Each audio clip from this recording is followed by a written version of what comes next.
कंबर शहर के गिरडि स्टेशन भरिसां हिकु महीनो अॻु फुरमुज़ाहमत ते मारिजी वियल नौजवान ज़ीशान जतक बिरोही जे क़त्ल में मुलविस जवाबदारनि जी गिरफ़्तारी, पुलिस जी नाहली ऐं शहर में वधंदड़ बदअमनीअ ख़िलाफ़ मक़तूल जे वारसनि ऐं शहर जे मुख़्तलिफ़ सियासी समाजी तंज़ीमुनि तरफ़ां भुट्टो चौक ते शामियाना हणी कैंप क़ाइमु करे अलामती बुख हड़ताल कई वई।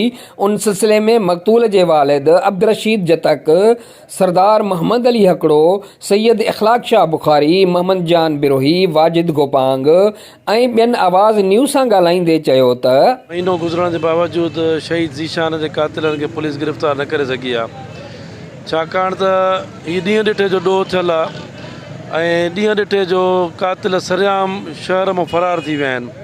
त हेतिरनि सवनि माण्हुनि जे विच मां हिकिड़ा क़ातिल आसानी सां फ़रार थी वञणु इहो हिकिड़ो इंतिज़ामिया जे मथां सवालिया निशान आहे। पुलिस जो रवैयो आवाम सां बिल्कुलु बि सही न आहे। हिते सिर्फ़ु असांखे जिदोजहद शुरू कई आहे पंहिंजे शहर जे अमन अमान जे लाइ। इंशाअल्लाह ताला ॿिनि ॾींहंनि खां पोइ असां बुख हड़ताल खां पोइ शटर बंदि जी कॉल ॾींदासीं। उन खां पोइ मरहलेवार असां पंहिंजो सिलसिलो हलाईंदासीं।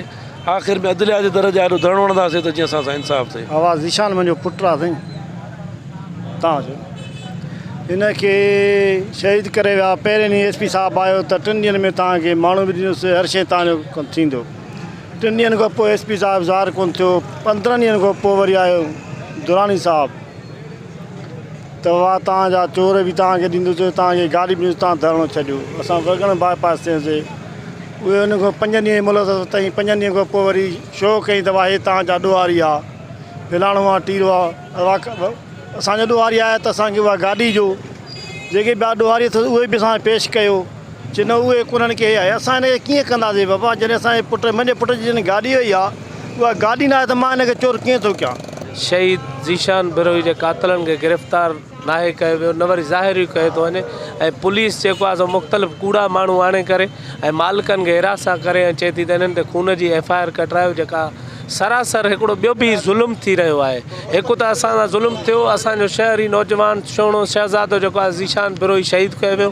ॿिए नंबर ते पुलिस सां साॻियनि ई मालिकनि सां जेको आहे सो उन्हनि जे वारसा सां जेको आहे सो नाइंसाफ़ी करे रही आहे त तव्हां फलाणनि माण्हुनि जा नाला ॾियो। बाबा ईअं दुनिया में किथे बि न आहे थींदो। दुनिया में जानवर मरंदा आहिनि, उन्हनि जे जेको आहे सो क़त्ल जी बि FIR करे ऐं उन्हनि क़ातिलनि खे जेको आहे कैफ़र किरदार ते पहुचायो वेंदो आहे। पर हे अलाए कहिड़े क़िस्म जी जेको आहे सो असां रहूं था इलाइक़नि में जिथे जेको आहे सो माण्हू मरी था वञनि ऐं उन्हनि जा इंसाफ़ नथो थिए, उन्हनि जा क़ातिल ज़ाहिर नथा थियनि। दुनिया जिदत वठी वई आहे, जदीद ऐं टेक्नोलॉजी जो दौरु आहे। त मतिलबु इन जो मक़सदु इहो टेक्नोलॉजी जे हूंदे सूंदे बि असां जेके क़ातिल आहिनि उन्हनि खे गिरफ़्तार करे कैफ़र किरदार ताईं में पुलिस नाले का शइ कोन्हे। महीनो अॻु शहीद ज़ीशान बिरोही खे फ़ौरन मोटरसाइकिल फुर दौरान मुज़ाहमत करण ते उनखे जेको क़त्ल कयो वियो, उनखे महीनो थी वियो आहे, पर हिन महिल ताईं क़ातिल गिरफ़्तार न थी सघिया आहिनि। हितां जी पुलिस ड्रामाई अंदाज़ में आहे। में पुलिस आहे त चोर, पाथारीदार, मनीशात फरोश, जुआरनि जो साथारी आहे। बाक़ी अमन अमान क़ाइमु करण में मुकमिल तौर ते हितां जो SSP ऐं हितां जा जेके पुलिस जा अमलदार आहिनि सिर्फ़ु चोरनि जा साथारी आहिनि। अमन अमान क़ाइमु करण में नाकाम थी चुका आहिनि। असीं पुलिस जे लाइ ऐं शहीद ज़ीशान बिरोही जे क़ातिलनि जे गिरफ़्तारी लाइ इंशाअल्लाह 3 ॾींहंनि खां पोइ बुख हड़ताल खां पोइ शहर में शटर बंदि हड़ताल जी कॉल ॾींदा। हिननि वटि का पॉलिसी कोन्हे। रोज़ फुरजूं था, रोज़ कुसजूं था, रोज़ मरूं था, पर हिननि खे का परवाही कोन्हे। मुतालबो इहो ई आहे त शहीद जा क़ातिल ज़ीशान बिरोही जा गिरफ़्तार करे ऐं जेका ॾोह क़त्ल में जेका मोटरसाइकिल आहे उहा बरामद करे वारसनि मां बेचैनी ख़तमु कई वञे, न त एजाज जो सिलसिलो जारी सारी आहे। ही पुलिस जा ड्रामा आहिनि।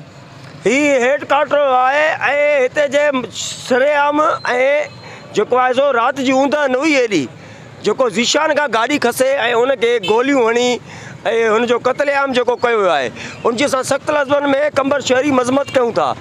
जेकॾहिं कंबर शहरनि सां इंसाफ़ न हूंदो त पोइ अहिड़ा नायल ऑफिसर SSP बि अहिड़ा DSP अहिड़ा SHO बि न हूंदा। ज़ाहिरीन, सिंध सरकार IG सिंध DIG लाड़काने खां मुतालबो कयो त मक़तूल नौजवान ज़ीशान जतक जे कातिलनि खे गिरफ़्तार करे अमुन अमान बहाल कयो वञे, न त ॿी सूरत में शहर जो कारोबार बंदि करे पुलिस ख़िलाफ़ तहरीक शुरू कई वेंदी। कैमरामैन शोएब खोसो सां गॾु आकिब कासकेली, आवाज़ न्यूज़ कंबर।